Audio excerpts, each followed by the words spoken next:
Hey everyone, in this video we're diving into some of the most reliable money making methods in Old School RuneScape. Strategies that consistently generate a steady profit every hour without relying on luck. Even though each of these methods should remain highly profitable, keep in mind that the exact GP rates can shift over time with updates, market changes or new content. Always double check the current numbers before diving in. And with that said, let's jump into the first method.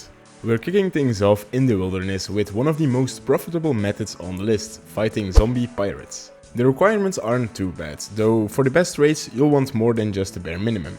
A 70 plus in your combat stats is enough to start, but if you want to use the Venator bow, which is hands down the best weapon for this, you'll need AD ranged. You'll also need at least level 37 prayer for protect from magic. Completing the Dwarf Cannon and Haunted Mine quests will boost your efficiency as well, thanks to some important gear upgrades. On top of that, completing the Wilderness Medium Diary is highly recommended, as it increases your drop chance from 15% to a whopping 50%. Technically this one is optional, but honestly I wouldn't attempt this method without it. Zombie pirates can be found at the Chaos Temple in low level Wilderness. The easiest way to get there is by using a Chaos Temple teleport on a burning amulet. Gear setups can vary a lot depending on your budget and combat level, but I'll show you a near best in slot setup that's still affordable. For weapon, you'll be using the Venator bow. For armor, Elite Void is ideal, though regular Void will work too. Pair this with a Self Amulet Imbued. For the rest of your gear, stick to your best ranged equipment, but avoid bringing more than 3 high value items since you're still in the wilderness. For the inventory, bring a looting bag to hold most of your loot.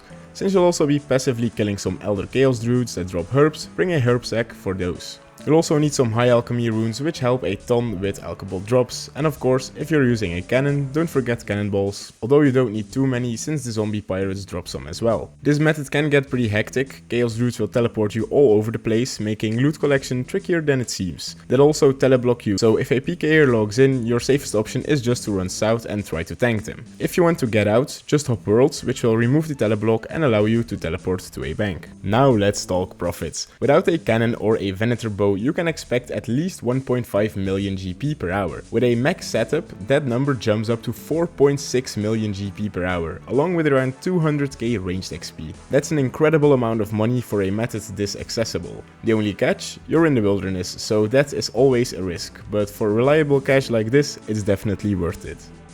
Next, we're switching things up with a skilling method, tanning dragon hides. To do this method, you'll need access to the Lunar Spellbook, which requires completion of Lunar Diplomacy. You'll also need the completion of the Hard Fremenic Diaries to cast the spell, and a magic level of at least level 78. Since this is a bank standing method, there are no specific locations, any bank will work. The gear setup is super simple, all you really need is a fire staff for unlimited fire runes, and in your inventory you'll want a rune pouch with astral and nature runes. The big decision here is which dragon hide to tan.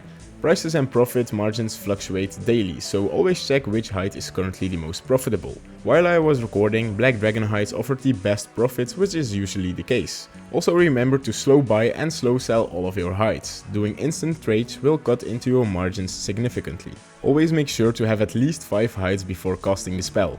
If you cast with viewer, you'll still use the same number of runes, which increases your cost per hide and reduces profit.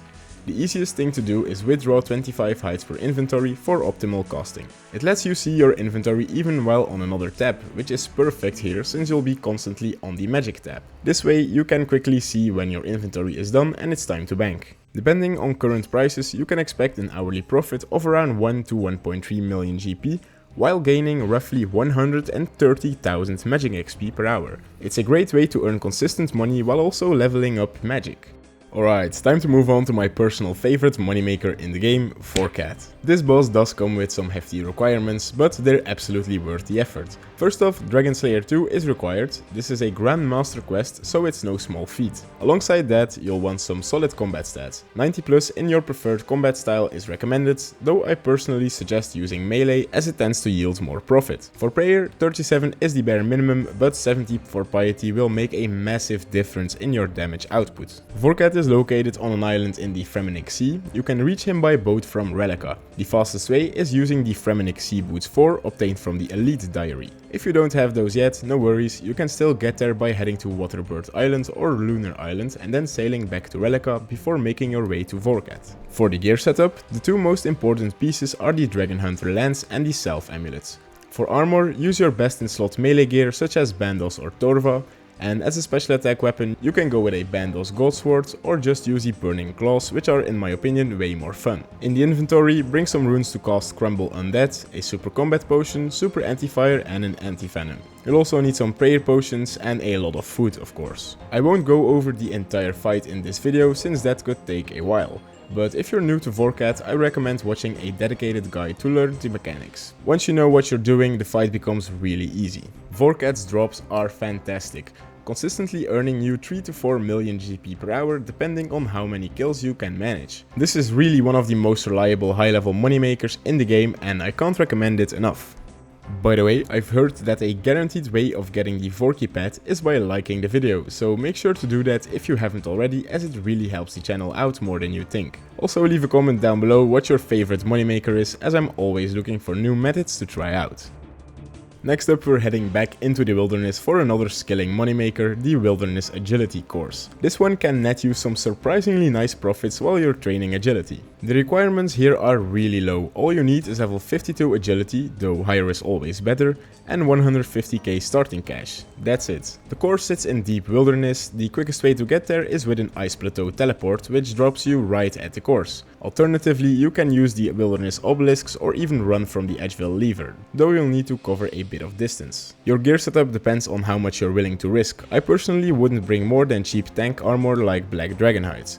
A dense bulwark can also be very handy for soaking some damage. Just make sure you're not skulled if you're carrying anything expensive. For your inventory, bring a looting bag to collect everything and fill the rest with blighted food for quick heals. Here's how the course works. You first will deposit 150k into the dispenser to unlock the loot system. For the first 15 laps you'll receive the weakest loot. After that you move on to the second tier with better rewards.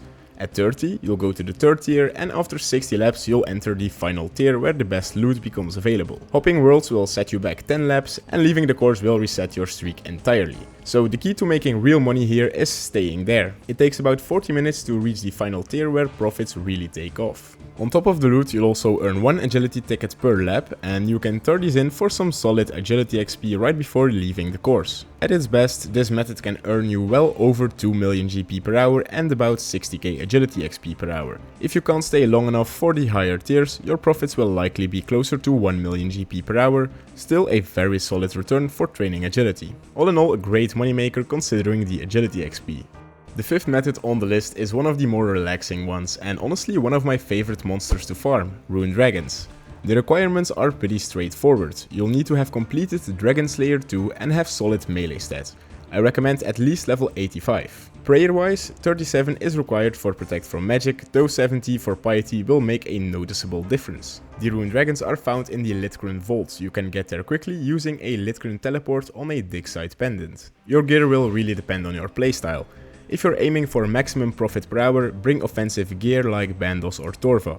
If you prefer a more laid-back experience, Justiciar armor is a great defensive option. For weapons, use a Dragon Hunter lance if you have one, otherwise the Fang works perfectly well. And don't forget to wear insulated boots to protect yourself from their electric bolts attack. By the way, if you're using Justiciar armor, I think the Fang will be better anyways. In your inventory, make sure to bring a super anti-fire potion and a high DPS pack weapon such as a Voidwaker or Burning Claws. Depending on your setup and how intensively you play, you can expect anywhere from 1.4 all the way up to 2.3 million GP per hour. The guaranteed rune bar drop makes this one of those methods that stays consistently profitable over time, a solid option for a steady moneymaker.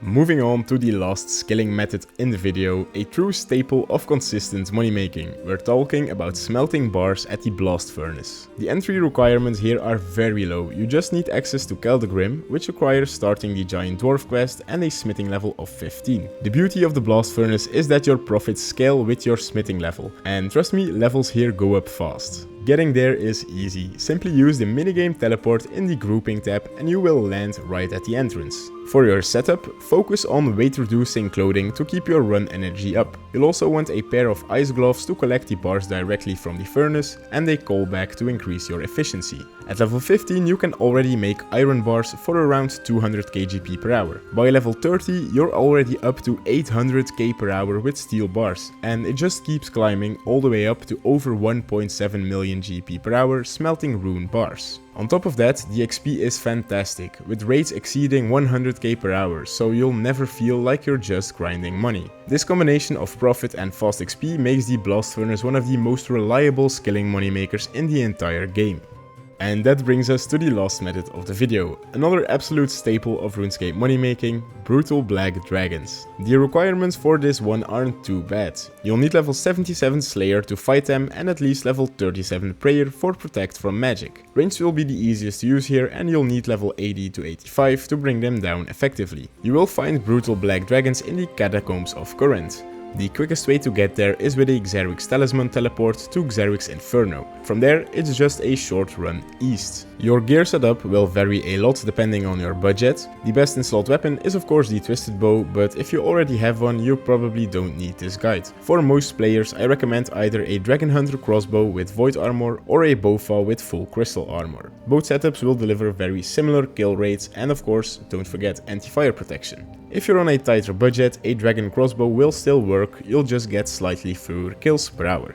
Profit per hour depends heavily on your range level and gear, but you can expect at least 1.1 million GP per hour even with the more modest setups. You'll get 2 million GP per hour in max gear, which is really good, and the intensity of the method is pretty similar to Rune Dragons, but with slightly lower requirements. Those were all of the methods I wanted to share in this video. That's everything for today. I really hope you found this guide helpful. If you did, don't forget to leave a like. It really helps the channel out more than you think. If you're new here, consider subscribing so you don't miss out on any future money making videos. Thanks for watching, and I'll see you in the next one. Bye.